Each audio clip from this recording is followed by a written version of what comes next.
The moment you open your mouth to explain yourself, you have already lost. Think about it. An accusation is thrown your way, a subtle jab at a dinner gathering. Your competence is questioned in a meeting. A partner twists your words. You feel the heat rising in your chest. Your cortisol spikes. Your mind starts shouting that you are being misunderstood, that the truth is being distorted, that you need to correct everything immediately. So you speak, you clarify, you justify, you add context, and in that exact moment, you have handed over your power. Because people do not judge you by the truth of your words. They judge you by the urgency and desperation in your delivery. The one who explains is the one who submits. The one who defends is the one who accepts the other person's authority to judge them. Niccolo Machiavelli, the master of power dynamics, understood a harsh truth that modern society has tried to erase from you. He knew that power is not about being right. It is about controlling the frame. And the moment you defend yourself, you step into their frame. You become the defendant in their courtroom. But what if you didn't? What if, when the attack comes, you do the one thing that terrifies a manipulator the most? Most people move through life like emotional puppets. They are controlled by the strings of other people's opinions. Someone frowns, they apologize. Someone accuses, they explain. They live in a constant state of reaction, always trying to prove they are good enough, smart enough, or worthy enough. It is exhausting. It slowly suffocates your identity. But there's another way, a way of moving through life that is so detached, so self-governed, and so mentally unbreakable that insults do not just bounce off you, they disappear before they even reach you. This is not about being cold. It is not about arrogance. It is about changing the source of your inner reality. Today, we break down the psychology of non-defense. We will explore why your biology betrays you in these moments and how to override it with a strategy Machiavelli himself would have whispered to a ruler.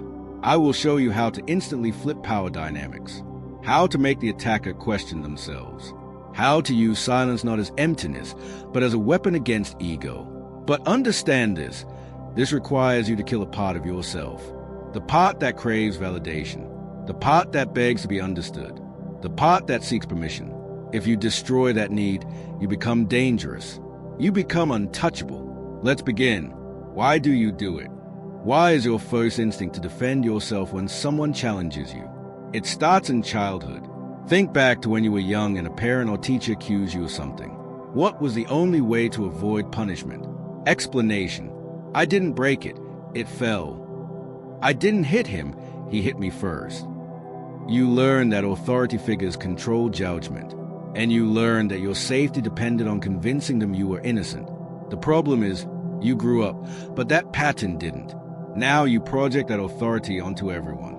Your boss, your partner, a stranger online, even your enemies. When you defend yourself, you are subconsciously saying, "You are the judge. I am the one on trial. Please accept my explanation so I can feel safe." That energy feels weak, and people can sense it instantly. Machiavelli said, "It is safer to be feared than loved." Translate that into modern life. It is safer to be respected than understood. When you rush to explain, you are choosing understanding over respect. You are saying, "Please understand me. Please see my intention." But a king does not explain himself to subjects. A lion does not justify its actions to prey.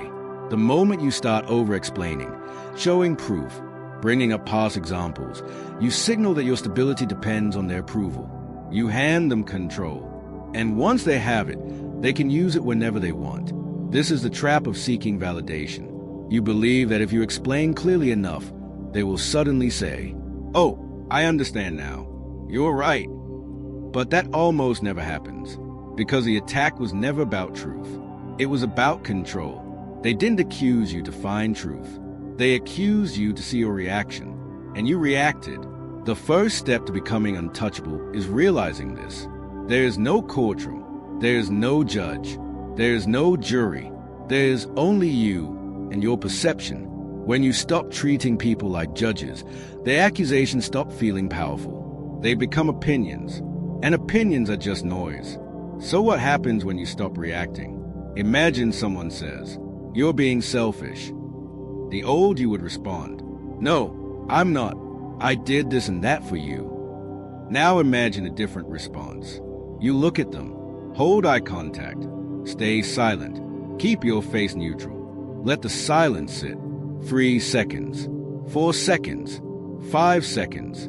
That silence becomes uncomfortable. The human brain fears silence during conflict. It creates pressure. When you remain silent, you force them to sit in the tension they created.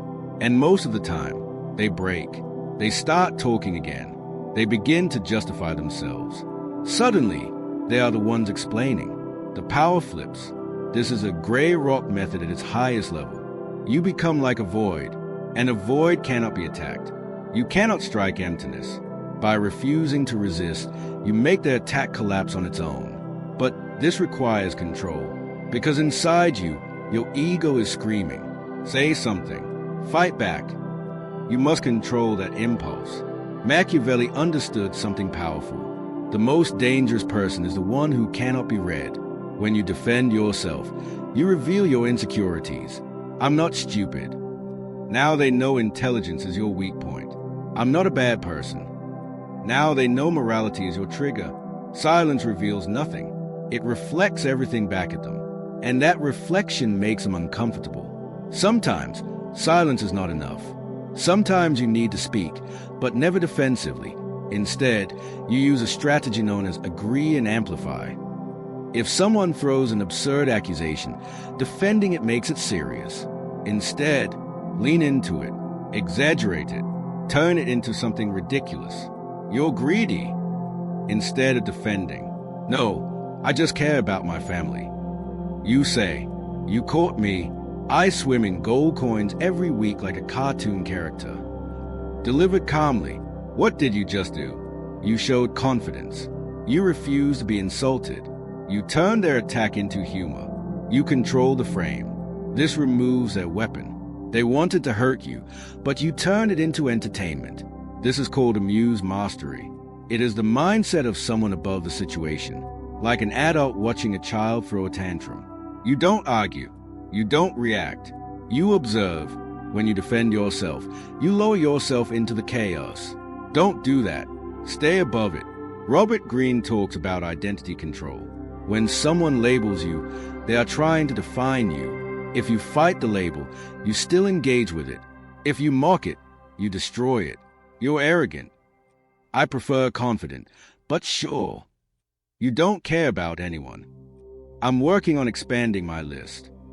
It's sharp, it's controlled, it's powerful, because it shows you don't need validation.